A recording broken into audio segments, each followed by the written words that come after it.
Well, hello there, you tuberubers and tuberettes alike around the known universe and even other places, I guess. Hey, thanks for dropping in. It's yet another short talk with you know who, the old guy. And today it's in the trailer park, so it's still short talks in the park, but we'll modify it, okay? But never mind. It's a beautiful Sunday morning. Actually, I guess it's afternoon now. I think it's the 1st of June, and so I'm still busy healing up. I went for a little bit of a walkity walk yesterday down by the Rio. It's beautiful weather yesterday, and decided today I got out of pulled myself out of the rack, and I decided, yeah, what do I want to do today? And I thought, well, I've been meaning to visit a church in town. I've known about them, but I didn't know anything about them. But at any rate, it's one of those ones where when you wake up in the morning and you think, yeah, I'm going to do this. And so, in other words, there was nothing that, jumped up and prodded me or something like that. It's just, yeah, that's what I like to share it out.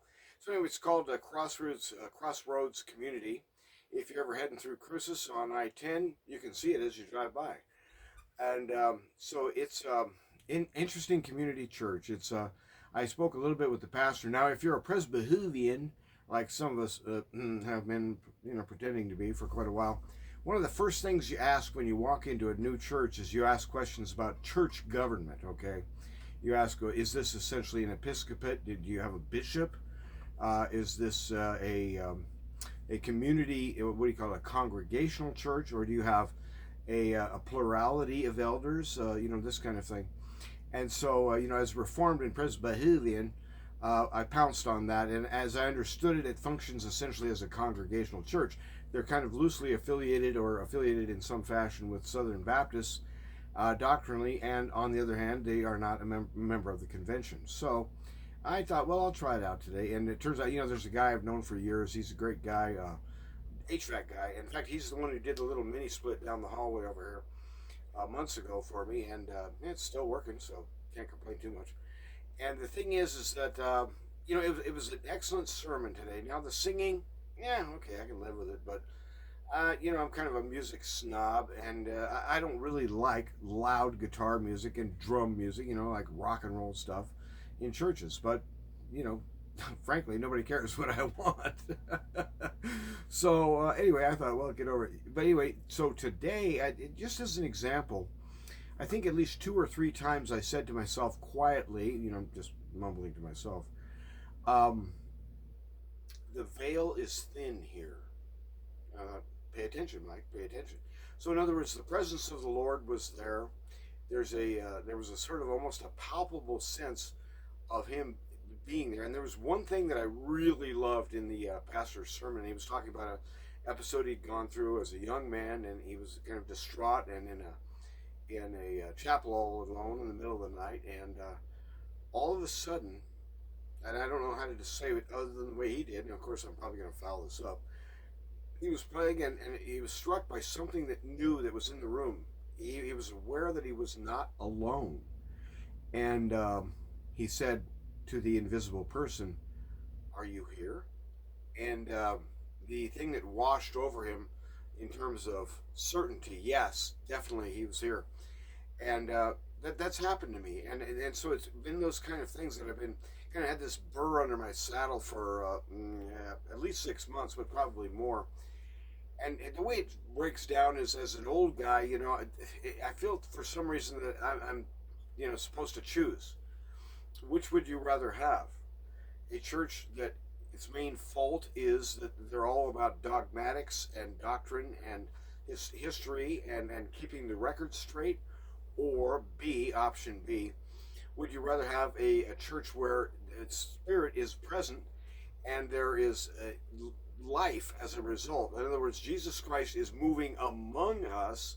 He's not only in our midst as a group, but he's in my body. What? And so, at any rate, that's essentially his sermon was kind of like boom, right along those lines. The idea of the surprising presence of God, and that when we call to Him in prayer, um, especially as we call by His name, as we appeal to Him, we are supremely confident that the Almighty hears us when we call Him by name. He has revealed his name into this world. And so, in terms of English, we really have issues with this because the name Yahweh essentially functions almost as a verb. And so it means essentially I exist, I be, I is, I am. And so essentially he's affirming that his central existence, the fact that he's real, he's the author, therefore, of all else which is real. So there's two kinds of real. There's he who is real, and then there is that which is made by him and coheres and moves along its little path until he says stop. So at any rate, it was an excellent service, and like I said, I could probably do without the music, but that's all right. I'm pretty sure no one was interested in what I had to say on that topic anyway. But anyway, did have a chance briefly to visit with the pastor afterwards, and real interesting guy. And I think for years, and I tried to put this into a kind of a nutshell for him, but who knows how successful that was. But it was essentially that for years I've been basically stiff-arming the presence of God because, frankly, I knew better. You know what I mean? It sounded a little bit like, to me, it was like, people would say, Jesus loves you. And I'd always, my attitude, although I may not have actually verbalized this, but I did occasionally, was that it's kind of like, okay, well, then there's no accounting for poor taste now, is there? But at any rate, I guess he'll get over it in time. What else would you like to talk about? And just the shocking goodness of the transcendent God in Christ among his people, I think that's pretty much what the early church was kind of all about. In other words, what was all the excitement in and around the Roman Empire, let's say the first 100 years, 150 years after the resurrection? And I think it had to do with this guy, this one-of-a-kind guy, that, in other words, we were all born into this world broken. We were all born into this world essentially corrupted and at the heart wrong. Priorities wrong. Efforts futile, etc. In other words, we were born fallen. And so my attitude was, he would say, well, I really love you. And it's like, it's like, why are you even mentioning that? I mean, why don't we just move on? My attitude all those years was really, look, can we cut to the chase? I mean, when are you, Mr. Almighty, can you actually do your job, please? All this evil and stuff, all this corruption, you said you would sweep evil from the earth. So let's get on with it, shall we? That was kind of my attitude. And it was kind of, let's say shabby. That's fair, I think. But at any rate, so it was right down the aisle of what I've been thinking about the last few months. So I might, visit the church again. It was an interesting group, and I think the church is growing. I really don't know, but there was a good number in attendance there. And so at any rate, one day soon, I think they're going to have to shift to 2 services, which is probably an encouraging sign of growth and stuff like that. So when you have a guy who is the pastor, who can present the Word of God as such that it has to do with not just mastering a kind of a riddle in the brain of how do we philosophically process the idea of, say, sovereignty and responsibility, or how do we understand some kind of clinical version of the Trinity or something. No, this guy was wowed by the presence. And so I was just thinking, when modern people really have no idea what Jesus was like. They say, well, they have a relationship. Well, is it the same dude?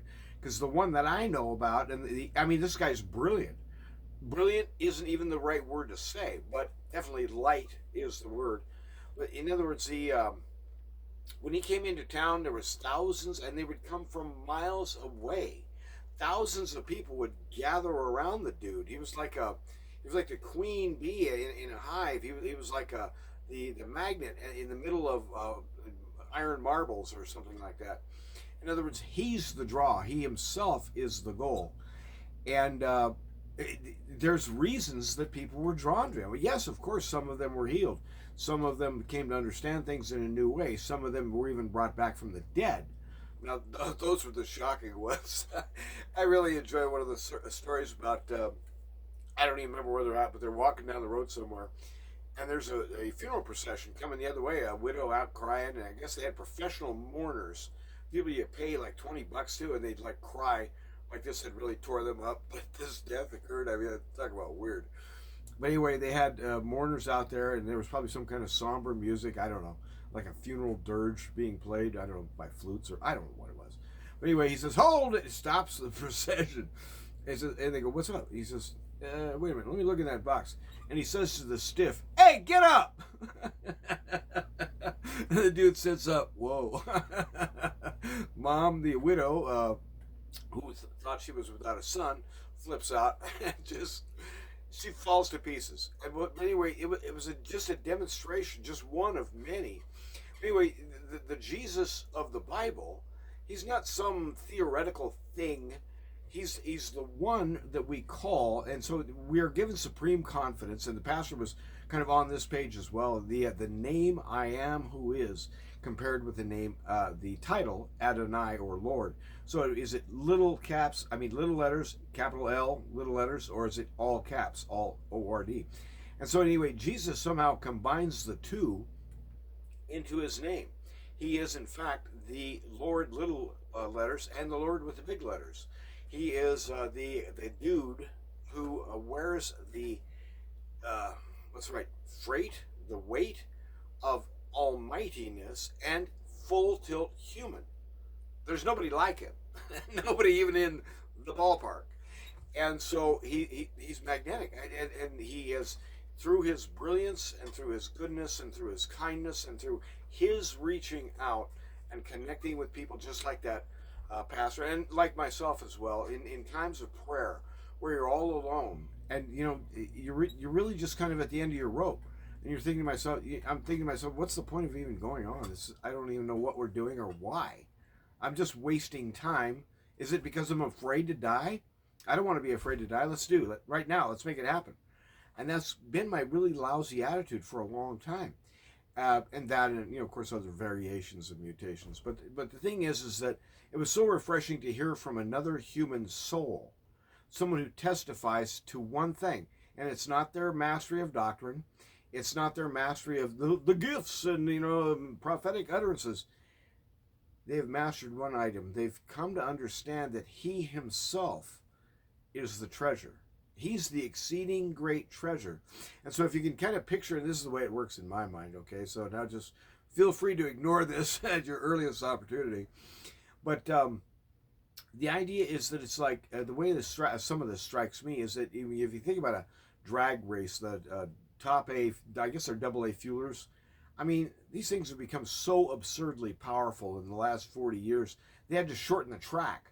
It used to be a quarter-mile track, and they were running too fast. It was unsafe. I was like, what? So they've got a 3/16 of a mile track, and they're going from 0 miles an hour to like well over 300 miles an hour in 3/16 of a mile. And it's like, now that's some acceleration, baby. But in other words, if you can think of yourself as the driver, and the driver is the Christian believer, where's he looking? He's looking directly in front of himself, down that aisle in front of himself. He knows that the other end is a finish line, and when he hits that gas, everything else, well, did the bills get paid at the house? Oh, did I remember to empty the trash at the house? Hey, wait a minute, I forgot to feed the dog, or whatever it is. All of those other things just fall off you, and there's a fascination, kind of a slack-jawed, just wide openness, and he's the one that we have finally come to identify. He's the fascination himself. He's fire in person. He's life in person. It's so weird to think about it. But it isn't just some abstract God out there or some theistic construct. It's the living God, Father, Son, Spirit, who in concert are working in our lives. And so, in other words, we call upon God. May I pray, O Father, and I pray in what? In the name I am who is salvation, Yahshua. I am saving. This is the guy's name. How weird is that? We call to you, Father, in that name, and we are supremely confident that you will hear this prayer, that in fact you are here with us now, right here with me and with you who are watching. He is with us in the moment. How do we know that? Because we never would have concluded, we never would have on our own even thought of the idea of appealing to God on the basis of someone else's righteousness. That was what was so difficult for me to grasp. Is I thought I was supposed to appeal to him on the basis of my own righteousness, and I thought, well, we're just wasting our time here. What do you even want to do that for? But it's like when we call, we never would have thought of that without the interference, the meddling, the entanglement of the Spirit in our lives. He is supernaturally changing us like from the inside out. And so we don't really know what we shall be, but the future you, the you up line, the you who is essentially seated around the table of the holy ones, that you does know what it's all about. And so when you get to it, it's a little bit like that drag racer where when you focus on the one thing in front, all of that other peripheral stuff, just it's like it'll take care of itself. I don't need to worry about that right now. I'm focused directly here and at him. And so, I mean, he's like that. He is the most fascinating dude ever. And I mean off the scale. Brilliant. I mean, brilliant doesn't even begin to describe it. But at any rate, the moral of the story is, I kept thinking to myself a couple of times, the veil is thin here. So I thought, well, I may come back and visit this church again, because I can tell you right now, I will never hear a sermon even a little bit like that inside a PCA church. No. I mean, doctrinally they're okay, they're good, they're strong, but where's the life? In other words, the early church was excited that in my body, inside my own body, God now dwells in the covenant grace of his gift of life in Messiah Jesus. But more than that, he dwells in us as a community, a church around the world. But more than that, he dwells in a church that stretches across history from the ancient to the future. We don't know how much the future continues forward, but we know that he will not stop this process until the very last one of his children that he has foreknown is safely in his arms. And so we have this idea that, I mean, I've spent most of my life kind of just walking around scratching my head going, I really don't know what I'm supposed to be doing down here. I mean, it's like, Ralph, the guy in America's Greatest Hero, something like that. He receives this super suit from aliens, happens to be all the time. And anyway, he loses the instruction book, so he doesn't know how to operate the thing. Well, it's kind of like, it sounded like that to me, like, go and be sanctified, go walk the sanctified life. And I'm thinking to myself, what the hell? Am I supposed to make it up as I go, or what? No, it's an interaction with him. It's interpersonal. But the capital P on his side, he's the person, or we might say persons. He's the draw.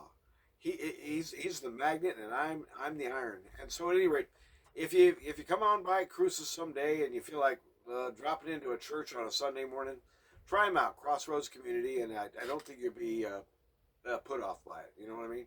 Now the coffee, I think we could use a little work there. Nothing worse than wimpy coffee. But that's just what you get from being old. You get to grump about stuff. It's in the contract. Well, anyway, God bless you. Have a good day, and run to win quickly. And I'm going to try to keep healing up, and I walked some yesterday, and who knows, in several more weeks, 4 or 5 weeks, I think the doc might release me to go back to work light duty, which would be to me important. I mean, I don't know what to do with myself when I don't have work to do. I mean, regular 8 to 5, Monday through Friday. And I'm not really looking forward too much to this AI revolution. If some genius comes out with robots that can replace plumbers, if I end up permanently unemployed because robots have taken, and they frankly do it better than I ever would. That whole retired gig, then maybe I'd have to figure out how to get even more fascinated with Jesus, I guess, on a day-by-day basis. Because really what I do with work lots of times is that I use it just like I was saying about that focus, about the drag racer. I get to look at one item during the day. What am I working on? I'm making this happen right here. Everything else, all the peripheral junk, the appointments, the comments, the conversations, all that files, and I'm just filed right here. And to me, that's the way I was made. I don't know. I can't explain this. But anyway, peace and thrive, and may your homestead grow.